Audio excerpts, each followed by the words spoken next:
I gave 7 years of my life to that company. 7 years of late nights, cancelled vacations, and answering Slack messages at 11:47 p.m. because we're a family. Here.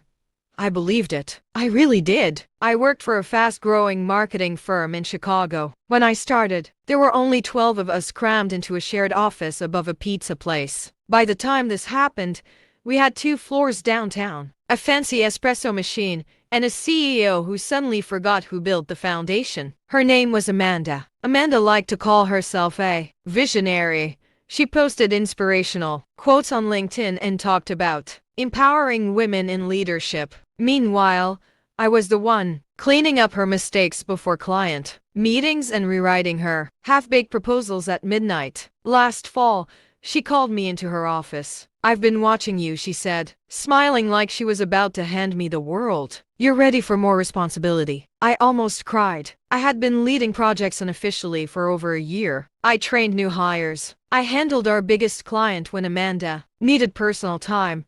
I thought this was it, the director of strategy role. Instead, she added, "We're bringing in someone senior to guide you." My stomach dropped. A week later, they introduced Trevor. Trevor had 3 years of experience. 3. He had a confident handshake and an arsenal full of buzzwords. He also had one very important qualification.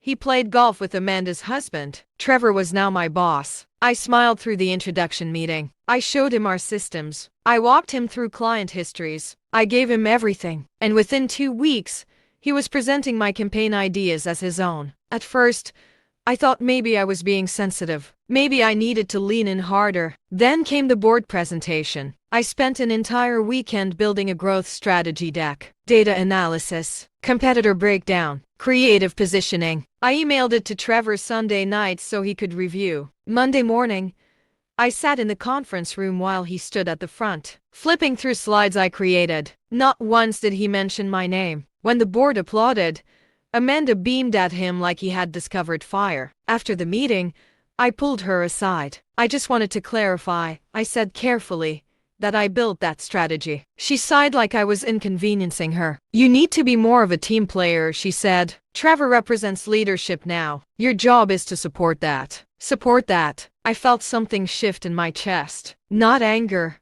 Not yet. Clarity. That night, I opened my laptop at home and looked at the files on my desktop. Every client system I built, every workflow automation, every vendor relationship tied directly to me. Amanda thought I should be grateful. Trevor thought he was the star. They had no idea who was actually holding the company together. And for the first time in 7 years, I stopped answering Slack messages after midnight. I started planning instead. If they wanted me to be a team player, I would, just not the way they expected. I didn't quit. I didn't argue. I didn't even roll my eyes in meetings. Instead, I went quiet, observant, careful. First, I stopped fixing Trevor's mistakes. Before, when he misquoted numbers in client emails, I'd discreetly correct them. When he forgot deadlines, I'd gently remind him. When his strategy ideas were half-baked, I'd stay late polishing them so we wouldn't look incompetent. Not anymore. If he sent something wrong,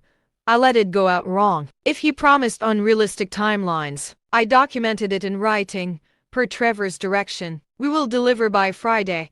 Then I saved every email in a private folder. Second, I began a quiet audit. Over the years, I had built nearly every internal system from scratch: our CRM tagging process, our onboarding workflow, the automation sequences that saved us thousands in labor. None of it was formally documented because I was the documentation. So I started organizing my knowledge. Not for them, for me. I updated my RSUM. I polished my LinkedIn. I reached out to 2 former clients who had once hinted they'd hire me if I ever went independent. Their responses came back faster than I expected. "Are you available for a call this week?" Interesting. Meanwhile, Trevor started unraveling. Without me buffering him, his cracks showed. He forgot to follow up with a 6-figure prospect. He approved ad copy without legal review. He walked into one meeting completely unprepared because he assumed I'd have it handled. I didn't. The first real shift happened during a quarterly review with our biggest account, a retail chain that accounted for nearly 30% of our revenue. Trevor presented new projections. Inflated ones. The client's CFO leaned forward. Can you explain the conversion jump in Q3? Trevor glanced at me. I smiled politely and said,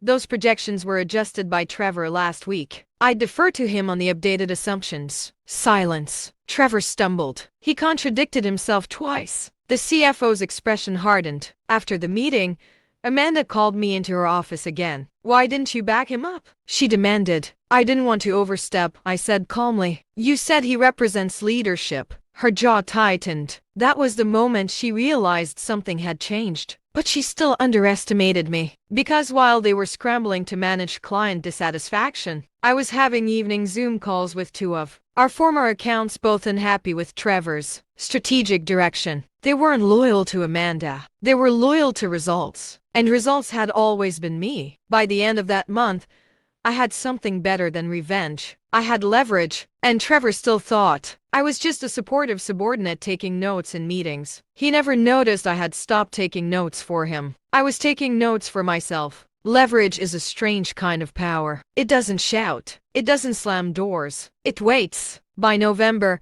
the tension in the office felt like static before a storm. Clients were asking more questions. Deadlines were slipping. Trevor started scheduling alignment meetings every other day, which was corporate code for please save me without making me look bad. I attended. I nodded. I contributed strategically, but I no longer over-delivered. At the same time, my evening calls turned into formal conversations. One former client, a mid-sized e-commerce brand I had personally scaled by 40% the previous year, asked a question that changed everything. If you ever started your own firm, their CEO said, would you take us with you? I didn't answer right away. Instead, I asked, hypothetically, what would that look like? By the end of that week, I had verbal commitments from two clients representing nearly 45% of my personal portfolio revenue. They didn't care about Amanda's brand. They cared about the strategy, the systems, the growth. They cared about me. I spent the next 3 weeks building quietly. I registered an LLC. I secured a domain name. I reached out to a freelance designer and developer I trusted. At work, things kept deteriorating. Trevor attempted to pitch a new campaign idea, ironically one I had drafted months ago and never shared. It flopped in testing. The client wasn't impressed. Amanda started micromanaging everyone, which only made morale worse. Then came the real mistake. Trevor reassigned one of my long-term accounts without telling me, claiming he wanted to restructure leadership touchpoints. The client emailed me directly that evening. Why are we suddenly reporting to Trevor? We signed with you. I stared at the message for a long time. This was it. I'm no longer leading strategic direction internally. If you'd like to discuss continuity options, I'm available to connect. That call happened 2 days later. By the end of it, they asked me to send a proposal personally. Meanwhile, Amanda called an emergency leadership meeting. Revenue was dipping. Client satisfaction scores were down. She looked tired. Trevor looked defensive. We need accountability, she said sharply. I almost laughed. Accountability. For 7 years, I had been accountability. And now, I had options. The final push came unexpectedly. HR emailed me about restructuring compensation bands. My adjustment was a 3% raise. 3%. After building half their infrastructure. That night, I opened my laptop and finalized 3 contracts. If everything went through, I wouldn't just replace my salary. I'd double it. I drafted my resignation letter but didn't send it. Not yet. Because timing matters. And I had one more move to make before I walked away. Amanda thought this was about recognition. Trevor thought this was about ego. They were wrong. This was about value. And I was about to show them exactly how much of it was walking out the door. My last Friday felt surreal. No dramatic send-off. No heartfelt speech about my impact.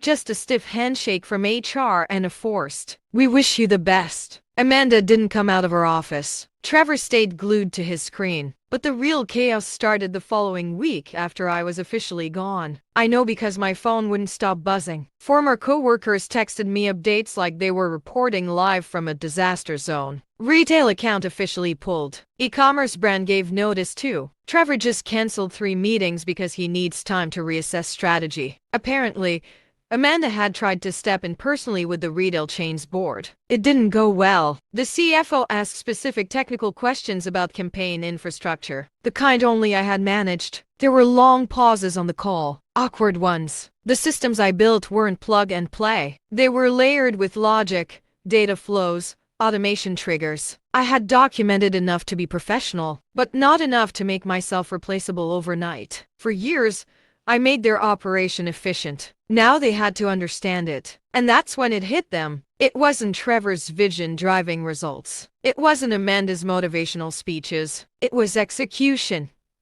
strategy, follow through. Things that don't show up in flashy presentations. Meanwhile, I was sitting in my apartment with a cup of coffee, onboarding my first official client under my own company name. No corporate slack, no unnecessary alignment meetings, no ego management, just real work. One of my former teammates called me late one night. "Is it true you've already replaced your old salary?" she asked quietly. "More than," I admitted. She laughed, but there was something heavy behind it. "They're scrambling," she said. "Amanda keeps saying it's temporary, but morale's shot. People are updating their RSMS." I didn't feel triumphant. I felt validated. For years, I thought maybe I wasn't leadership material because I wasn't loud enough, not aggressive enough, not flashy. But leadership isn't volume, it's value. And value doesn't disappear quietly. By the end of that month, I heard through the grapevine that Amanda hired a consulting firm to stabilize operations. Expensive one too. Ironically, they were recommending systems nearly identical to the ones I'd built. Only now, she had to pay 6 figures to recreate what she once told me to support. Revenge wasn't loud. It didn't require sabotage or drama. It was simple. I left, and they finally understood what that meant. 2 months after I left, I walked past the old office building downtown. It looked the same from the outside, glass and steel reflecting the city skyline, but I felt nothing. No nostalgia. No regret. I was free. My own office now sat above a small cafe in the West Loop, 3 employees, 2 screens each, the smell of espresso drifting in from below. My phone rang constantly but with opportunities, not demands. Each client I signed knew exactly who they were hiring, me. Not a team or assistant, not a visionary. With a fancy LinkedIn post, me. And the numbers spoke. In the first month, revenue from my former clients alone exceeded what I had earned at my old company in 6 months. Amanda's empire? It wasn't destroyed, but it was shaken. Word got around quickly. Rumors of lost clients, missed deadlines, and leadership fumbling circulated through industry circles. Trevor eventually left quietly. Amanda tried to restructure, but the company morale cratered. Those who had once whispered about me in the break room began checking LinkedIn. Seeing my growth, they sent messages quietly, admiration laced with disbelief. I didn't respond to all of them. I didn't need to. Revenge isn't about confrontation. It isn't about anger. It's about reclaiming power, proving value, and moving forward. Amanda never admitted she underestimated me. Trevor probably still doesn't know why the campaigns collapsed under him. But that didn't matter. I had built my own brand, my own team, and my own rules. No one could take credit for my work anymore. No one could tell me to be grateful. One evening, as I watched the city lights shimmer on the Chicago River, I thought about those 7 years I had given. I realized that every late night, every correction, every unacknowledged effort had been my training, my preparation for the moment when I finally had the leverage and the courage to leave on my own terms. I smiled, because the sweetest revenge isn't seen by those who wronged you, it's lived. And I was living it. The last text I received from Amanda: "Good luck with your new venture." I didn't reply. I didn't have to, because I already had everything I wanted. The power, the respect, the freedom, and the knowledge that no one could ever make me replaceable again.